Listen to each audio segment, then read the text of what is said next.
My name is ĐỹＮg and I will be your host for today in the podcast. November is the time of appreciation, gratitude, and getting ready for one of the special occasions, which is the Teacher's Day. And joining us today in the podcast is Miss Amie, the center head of teaching at Worship English Hùng. Hi, how are you today? I'm great, Ngung. Thank you. Happy to be here. So could you tell us a little bit about yourself and what's part your passion for teaching English? I've been teaching in Vietnam for 14 years. Before I was a teacher, I was a project manager. And I decided about 15 years ago to change from managing projects to teaching. About 7 years ago, I started working at Wall Street English, and I am very, very passionate about our method and about our students.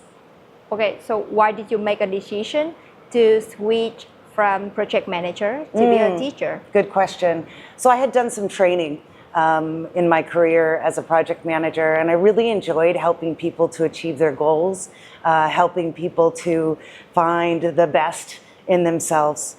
And 15 years ago, came here, did my certification, and was lucky enough to find Wall Street English. Okay, so what is your typical day as My a teacher? typical day? Yeah, as a teacher. My typical day as a teacher is to arrive and, of course, talk with our staff, see what's happening for the day, talk with our students, sit down and see how they're doing. Then I do a little planning and teach, which I love, and I teach a variety of classes as a center head of teaching. Yeah, so as a teacher, I'm sure that you probably have many memorable moments with the students. So we are excited to know one of the specific moments, like with a student, that you couldn't forget. We had an older gentleman, that business owner in Tây Ninh, and he started very, very low level. He was about 72, and he was with us for about 4 years. 4 years. And at the age of 76, he went all the way to the end of what's called our level 20 and graduated at the age of 76. If the students is too shy to start a conversation with the native speaker, as a teacher, what would you do?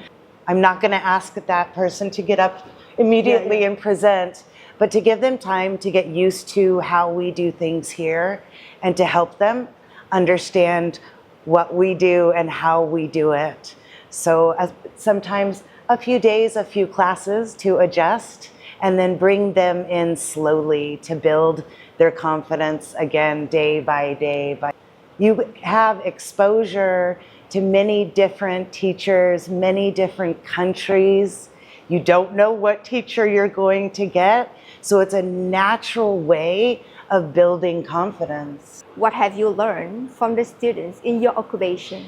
So much. I think every day, even after 15 years of being here, I learned so much about the culture. And even about teaching, I can learn about how to teach different students. You have lived in Vietnam around 15 years.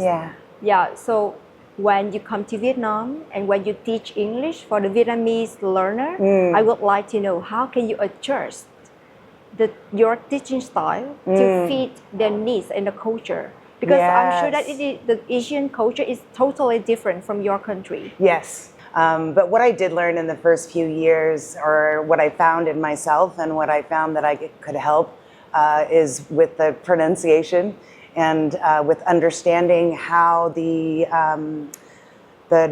mother tongue, how Vietnamese and English kind of interact, and how to help with the difference between the Vietnamese language that's very focused on vowel sounds and English, which is very different, focused on consonant sounds. So for me, pronunciation has been a really, really wonderful tool to help Vietnamese learners with listening and with speaking English. So you say the pronunciation? Yes. So for some people, they could have the good pronunciation, the English pronunciation. Yes. How could they improve? Take a class with me.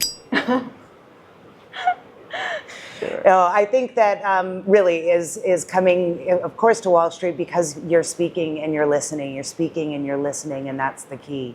I don't think that the test-taking courses or the reading and writing is okay, but if your goals are to work for an international company, to study abroad, to travel, you really need to be using it. You need to be speaking with people.